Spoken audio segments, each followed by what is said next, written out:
अस्सलामुअलैकुम। उम्मीद है आप सब बहुत खुश होंगे और बिल्कुल ठीक होंगे। तो आज मैं आई हूँ एक नई वीडियो लेके। It is the chapter 15 of the क़िराअत car subject cell biology taught by doctor Saira. ठीक है, तो इसका हमने सिर्फ़ और सिर्फ जो है जस्ट इस वीडियो में इंट्रो लेना है, जैसा कि हमें लेक्चर में पढ़ाया गया है। जी हम वही पढ़ा सकते हैं वीडियोस में भी, ठीक है ना।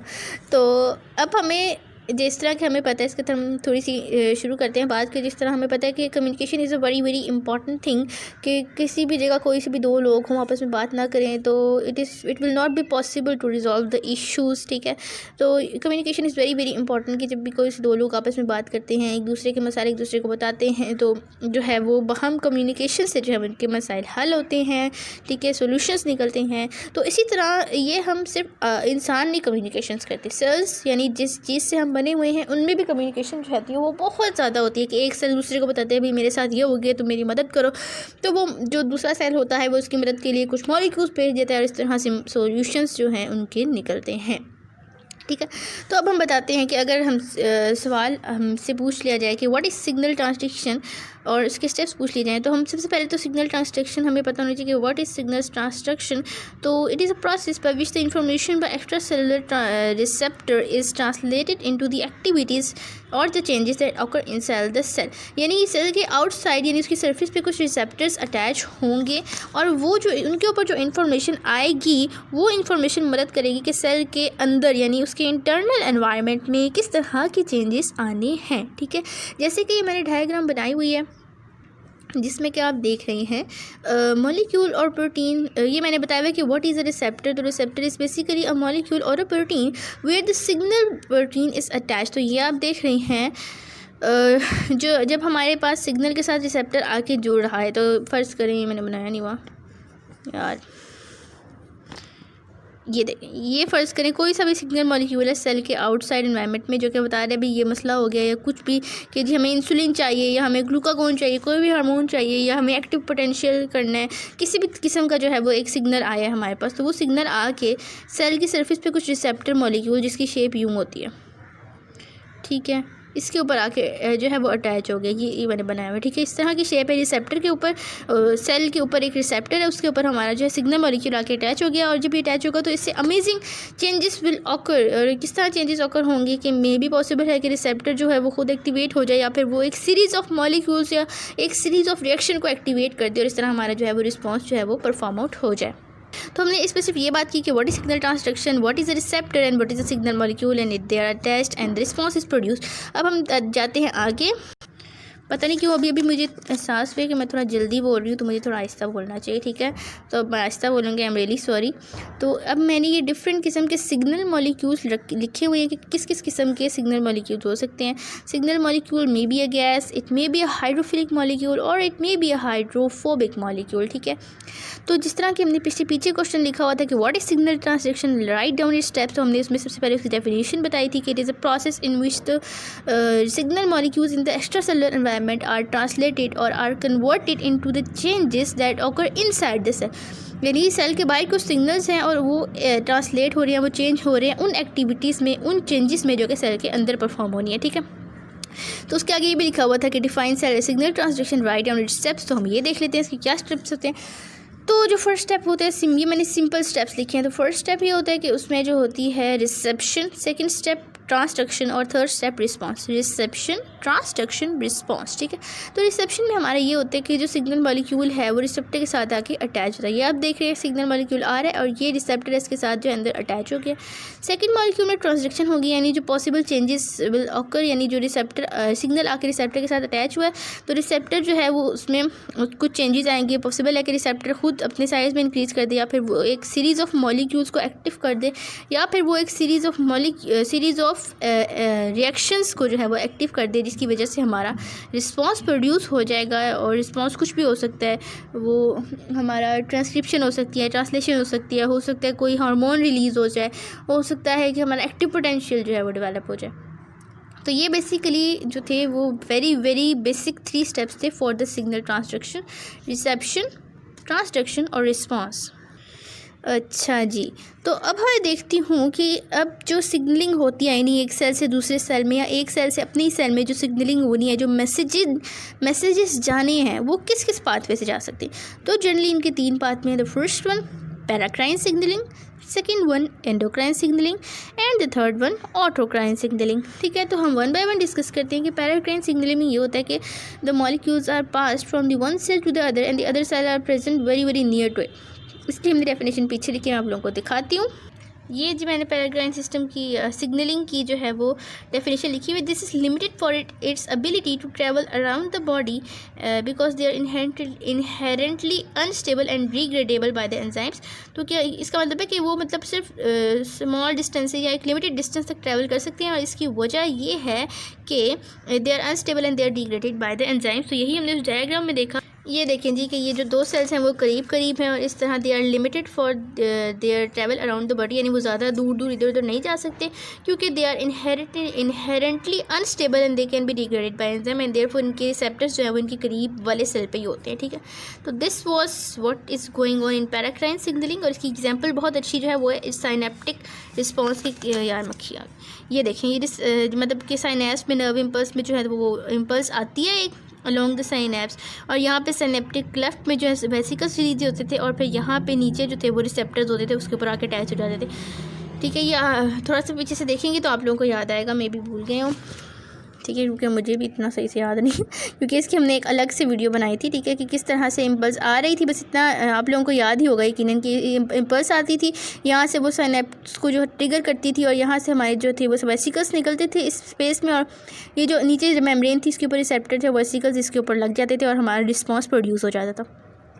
जो दूसरा है system, it is endocrine signaling and in this signaling the receptors में cover the far distancing and in this signaling the usually the signal molecules are transferred from one cell to the other via the blood stream. ठीक है, very good example of endocrine signaling is hormone release. कि हमें पता है कि किस तरह एक जगह से हार्मोन रिलीज होता है, वो किस तरह दूर दराज के हमारी बॉडी पार्ट्स में जाके जो थे रिस्पॉन्स प्रोड्यूस करता है। ठीक है, यह देख रहे हैं, ये 2 सेल्स हैं, इसने इसको खून मिलाया हुआ है, ये देखें। ठीक है, और फिर जो उसके सिग्नल्स हैं वो ब्लड स्ट्रीम के ज़रिए दूसरे में जा रहे हैं। और जो लास्ट वाला हमारी एग्जांपल है, दिस इज़ ऑटोक्राइन सिग्नलिंग। और ऑटोक्राइन सिग्नलिंग में ये होता है कि जो सेल जो होता है जो अपने सिग्नल मॉलिक्यूल्स रिलीज़ करता है उसके रिसेप्टर उसके अपने ऊपर होते हैं। देखें, ये एक सेल है, इसने अपने जो सिग्नल रिलीज़ किए तो वो सिग्नल के रिसेप्टर्स अपने ही सेल के ऊपर है, ये देखें, और फिर उसने खुद ही रिस्पॉन्स प्रोड्यूस कर दिया। देखें कितना अच्छा, ये ऑटोक्राइन यानी खुद ही सारा काम कर रहे हैं। इन दोनों की भी हम डेफिनेशन प्रॉपर देखते हैं।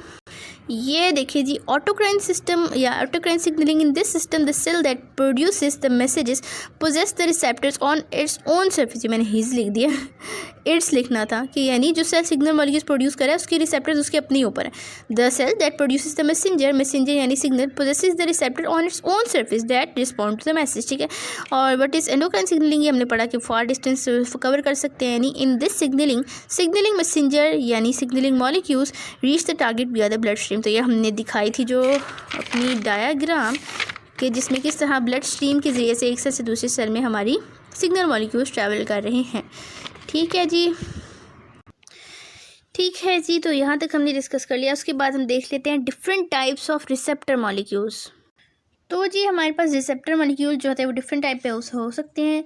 जो फर्स्ट टाइप है that is ligand gating receptors. Ligand gated receptors, तो इसमें क्या होता है हमारा एक से, ये मैंने वो प्रोटीन बनाई जो मेम्ब्रेन के अंदर है, यानी इसके जिस तरह इसके इर्द गिर्द ये वाला पार्ट है, देखिए बना होता है ना, तो मैंने बनाया नहीं, मैंने सिर्फ ये प्रोटीन बनाई, यानी एक इंटीग्रल मेम्ब्रेन प्रोटीन बनाई है। ठीक है, तो अब देखें इसके ऊपर एक ये अटैचमेंट का पार्ट है और ये अंदर से जो है इसका चैनल जो है वो क्लोज्ड है। तो लिगेंड गेटेड रिसेप्टर्स में ये होता है कि लिगेंड जो होता है वो आकर इस जगह पे अटैच हो जाएगा रिसेप्टर साइड पे, और उसके अटैच होने की वजह से जो हमारी प्रोटीन का चैनल है दरमियान से इसका रास्ता वो ओपन हो जाएगा, और जो आइंस थे वो बाहर से जो है वो ग्रेडियंट के ज़रिए से जो है वो अंदर आ जाएंगे, और इस तरह हमारी जो इंटरसेलुलर स्पेस है उसमें आयंस की कंसंट्रेशन बहुत ज़्यादा हो जाएगी। And this change in the concentration of ions inside the cell will trigger the response whatever the response is. तो ये हमारा लिगेंड गेटेड जो है रिसेप्टर्स हैं इसी तरह वर्क कर रहे हैं कि जो है हमारा लिगेंड आके अटैच कर रहा है और उसके जो है उसके नतीजे में जो हमारा चैनल है वो ओपन हो रहा है और आइंस अंदर आ रहे हैं and the ions flow is triggering the response. और जो दूसरा हमारा वोल्टेज गेटेड रिसेप्टर जिसमें कि हमारा चैनल ही ओपन होता है, आइंस भी फ्लो करते हैं, लेकिन जो उसकी वजह बनती है वो लिगेंड नहीं होता, but that is the change in potential और that is the electric membrane potential. ठीक है, तो इसलिए इसको वोल्टेज गेटेड चैनल्स भी कहते हैं। जो हमारी थर्ड वन और very very important type of receptor है वो है जी प्रोटीन कपल्ड रिसेप्टर। ठीक है, मेरे पास कोई और पेज नहीं था इस फारूक हॉस्पिटल के अलावा, तो मैंने बस इसी पर लिख लिया। ठीक है, डोंट माइंड प्लीज़। तो ये जो थर्ड वन है ये है जी प्रोटीन कपल्ड रिसेप्टर। ठीक है, अब ये दिस इज़ डिटेल्ड वन कि इसमें ये होता है कि हमारा ये एक मेम्ब्रेन है, उसके अंदर ये प्रोटीन इंटेग्रेटेड है। एक्स्ट्रा सेलुलर डोमेन में उसका एन टर्मिनल है प्रोटीन का और इंटर सेलुलर डोमेन में उस प्रोटीन का सी टर्मिनल है। तो होता क्या है कि कुछ लिगेंड्स या कुछ जो सिग्नल मॉलिक्यूल्स हैं वो हमारे हाइड्रोफोबिक पोर्शन से पास नहीं कर सकते कि वो हाइड्रोफोबिक पोर्शन से पास करके सेल के अंदर चले जाए, उनके लिए ये बात पॉसिबल नहीं होती। तो वो किस तरह से जो है रिस्पॉन्स प्रोड्यूस करते हैं, वो इस प्रोटीन के एंड टर्मिनल पे लग जाते हैं। ठीक है, ये हमने एग्जांपल लिवर सेल की ली हुई है कि एक प्रोटीन आई, कोई भी प्रोटीन हो सकती है वो, या सिग्नल मॉलिक्यूल वो इसकी एंड टर्मिनल पे आके जुड़ गया। ये ब्राउन वाला सिग्नल मॉलिक्यूल है। और जो हमारा सी टर्मिनल है ना, उस पर हमारी जी प्रोटीन कपल रिसेप्टर्स प्रेजेंट है, यानी रिसेप्टर्स प्रेजेंट है लेकिन अभी उस पर जी प्रोटीन आके कपल नहीं हुआ। ठीक है, अभी सिर्फ यहाँ पे जी प्रोटीन वाले रिसेप्टर जो है वो यहाँ पे प्रेजेंट है। ठीक है, और फिर हमने क्या देखा कि यहाँ पे वो प्रेजेंट है, तो ये जो रिसेप्टर्स है ये अल्फ़ा बीटा और गैमा सब यूनिट से बने होते हैं, यानी एक तरह का ट्राइमर होता है। और जब ये रेस्ट पे होते हैं, यानी जब यहाँ पे कोई सिग्नल नहीं होता, तो ये जो रिसेप्टर्स हैं ये एक ट्राइमर की शक्ल में होते हैं और इनके अल्फ़ा सब यूनिट के साथ एक GDP लगा होता है। हम पढ़ते हैं ना ATP ADP, यहाँ पे ग्वानिन वाला डाइफॉस्फेट लगा होता है GDP। ठीक है, यानी जब ये रेस्ट पे होता है, यहाँ सी टर्मिनल पे जो रिसेप्टर है जब वो रेस्ट पे होता है तो वो उसके अंदर एक तो ट्राइमर होता है अल्फ़ा बीटा और गैमा, और दूसरी बात उस पर GDP अटैच होता है। तो अब हमारा एन टर्मिनल पे जब आके कोई सा भी सिग्नल मॉलिक्यूल अटैच हो गया है, तो होता ये है कि जो सी टर्मिनल पे हमारा जो रिसेप्टर लगा हुआ था वो अपनी कन्फिग्रेशन चेंज करता है। It undergoes conformational changes in its configuration. तो जब उसकी कन्फिग्रेशन चेंज होती है तो इट बिकम्स एक्टिव। ठीक है, ये मैंने इधर एक बहुत इंपॉर्टेंट पॉइंट लिखा हुआ है, ये तो ऊपर हमने बात कर ली ना कि ligands that can not pass from extracellular membrane bind N terminal and trigger the C terminal. ठीक है, यही हमने बात की कि यहाँ ये आके लगे जिसकी वजह से इस रिसेप्टर में GPCR रिसेप्टर में कन्फर्मेशनल चेंजेस ऑकर हुए। तो अब ये जो जी प्रोटीन है ना, it recognises the active GPCR। ठीक है, यानी जी प्रोटीन तब आके प्रोटीन कपल्ड रिसेप्टर के साथ अटैच होगी जब वो एक्टिव होंगे। तो सिग्नल मॉलिक्यूल के आने की वजह से जो हमारा कपल्ड रिसेप्टर था it became active due to the change in the configuration. और एक और वजह से भी एक्टिव हुआ कि सिग्नल के आने के बाद यहाँ से GDP जी चला गया अपने घर और उसके जो है उसके नतीजे में GTP आके अटैच हो गए। यानी जब सिग्नल लगा तो ये एक तो इसने कन्फर्मेशनल चेंजेस किए, दूसरा इस ट्राइमर से जो GDP अटैच था रेस्टिंग स्टेज में, GDP जो अटैच था वो रिलीज आउट हो गया, उसकी जगह GTP आके रुक गया। ठीक है, as a result of the attachment of signal molecule at the end terminal the GDP was released from the trimer of coupled receptor and as a result the GTP was attached to the trimer and this receptor became active and then this active receptor was recognized by G protein। यानी जब ये active हो गया तो G protein ने इसे recognise किया और यहाँ आकर अटैच आउट हो गई। अब जी ये बन गए हैं G protein couple receptors which are very very active. तो अब जी प्रोटीन जुड़ गई तो अब क्या होगा कि ये these sub units will dissociate. एक तरफ हमारा अल्फा सब यूनिट और GTP चला जाएगा और दूसरी तरफ हमारा बीटा सब यूनिट और गैमा सब यूनिट चला जाएगा। ठीक है, तो इस तरह से ट्राइमर जो था वो डिसोसिएट हो गया, अल्फा सब यूनिट जो था वो GTP को लेकर एक तरफ हो गया और बीटा सब यूनिट जो था वो गैमा को लेकर एक तरफ हो गया। तो अब जो ये दोनों बहुत ही एक्टिव रिसेप्टर्स है, तो इसने क्या किया जी, इसने क्या रिस्पॉन्स दिया कि इसने एडिनाइल साइक्लेस को जो था वो एक्टिव किया। And what is the function of adenyl cyclase? It is responsible for the conversion of for the release of और for the formation of cyclic AMP। यानी ये जो adenyl cyclase it is responsible for the formation of cyclic AMP and cyclic AMP activates the kinase, and kinase जो था हमें पता है वो it is involve in phosphorylation, और काइनेज जो होता है वो एक्टिव होता है तो हमारा फॉस्फोरिलेज को भी एक्टिव कर देता है। तो इस तरह एक सीरीज ऑफ रिएक्शन हमारी जो होती है वो जाती है, जिसकी वजह से हमने लिवर सेल में एग्जाम्पल्स ली थी। तो लिवर सेल में हमारा ग्लूकागोन जो है वो ग्लूकोज में कन्वर्ट आउट होता है। तो जो मतलब हमने तो रिसेप्टर के टाइप्स पढ़े हैं और मतलब कि रिस्पॉन्स तक वो कैसे पहुंच रहा है हमने वो डिस्कस किया कि यहाँ पे सिग्नल आके बाहर अटैच हुआ एक्स्ट्रा सेलुलर स्पेस पे, जिसकी वजह से अंदर जो यहाँ पे सी टर्मिनल पे जो रिसेप्टर था वो पहले एक्टिव हुआ तो जी प्रोटीन उसको रिकग्नाइज करके आके जुड़ गया, और फिर सब यूनिट्स जो थे वो डिसोसिएट हुए, जिसमें से एक ने एडिनाइल साइक्लेज को एक्टिव किया जिसने साइक्लिक एम्पी रिलीज करने थे, और फिर आगे सीरीज ऑफ रिएक्शन से रिस्पांस दिया, और जो दूसरा सब यूनिट था उसने आयन चैनल्स को एक्टिवेट किया, जिसकी वजह से पोटेंशियल क्रिएट हो गया, और जो भी रिस्पांस हमें चाहिए था वी गॉट द रिस्पांस। अच्छा जी, ये देखें जो हमारा दूसरा अगला टाइप ऑफ रिसेप्टर है वो हमारी एक एक्सेप्शनल है, और वो है स्टेरॉयड रिसेप्टर्स। ठीक है, उसमें क्या होता है कि अगर फर्ज करें कोई भी जो मैसेंजर मॉलिक्यूल या सिग्नल मॉलिक्यूल हमारा बाहर से आ रहा है, इट इज़ अ स्टेरॉइड, और हमारे सेल पे स्टेरॉइड के रिसेप्टर्स है, तो जब स्टेरॉइड के सिग्नल मॉलिक्यूल आके रिसेप्टर के साथ अटैच कर देगा, it will dissociate and it will pass to the intercellular space, और इंटरसेलुलर स्पेस पे जाने के बाद ये डीएनए में जो है अटैच आउट हो जाएगा। It will help in the transcription और in the production of very very specific proteins. ठीक है, तो ये जो स्टेरॉइड रिसेप्टर है it is an example of intracellular receptor.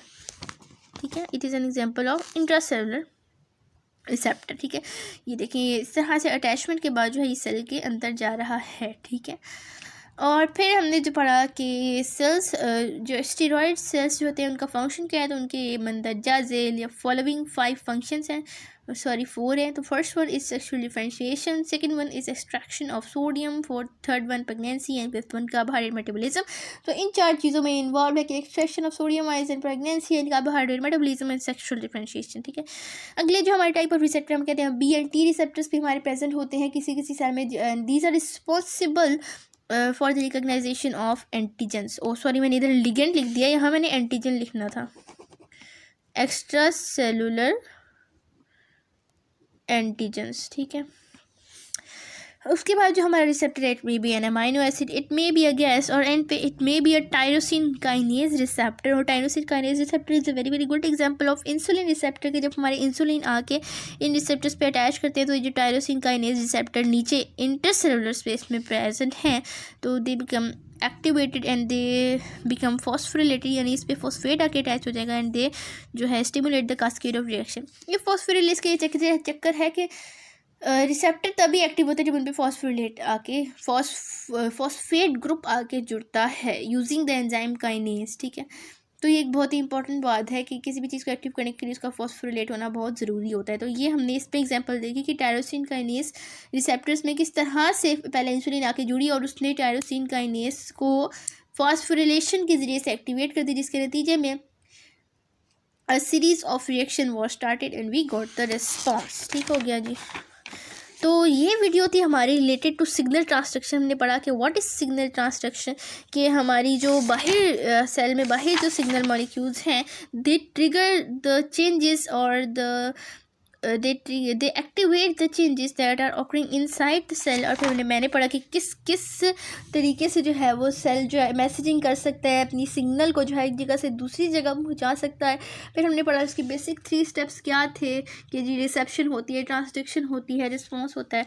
और फिर मैंने पढ़े कि very very important types of receptors including ligand gating receptors, voltage gated receptors, G protein coupled receptors और steroid receptors, amino acid gases, बीएनटी receptors and पे tyrosine kinase receptors. ठीक हो गया।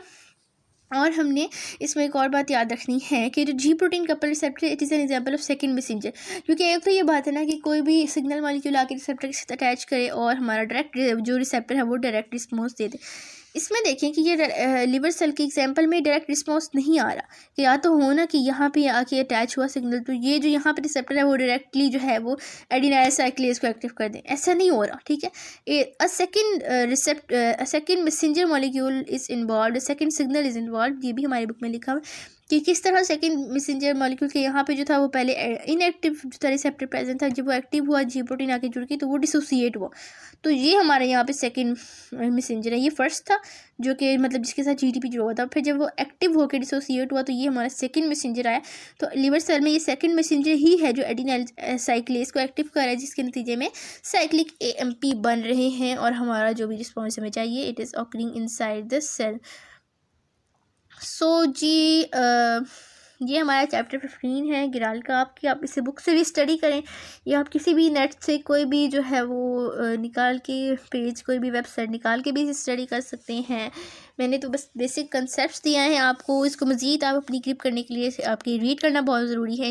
लेकिन ये वो चीज़ें जो हमने ज़रूर याद रखनी है, यानी ये हमारे दिमाग में होनी ही चाहिए अगर हमने किसी भी पेपर के लिए या किसी भी चीज़ के लिए तैयारी करनी है। ये हमारा चैप्टर इंक्लूडेड है, तो ये वो बातें जो हमारे जहन में ज़रूर होनी चाहिए। और आप ज़रूर अपना नॉलेज और वीडियोस देखें और जो है वो स्टडी करें, अपने नॉलेज को और बढ़ाएं, ठीक है।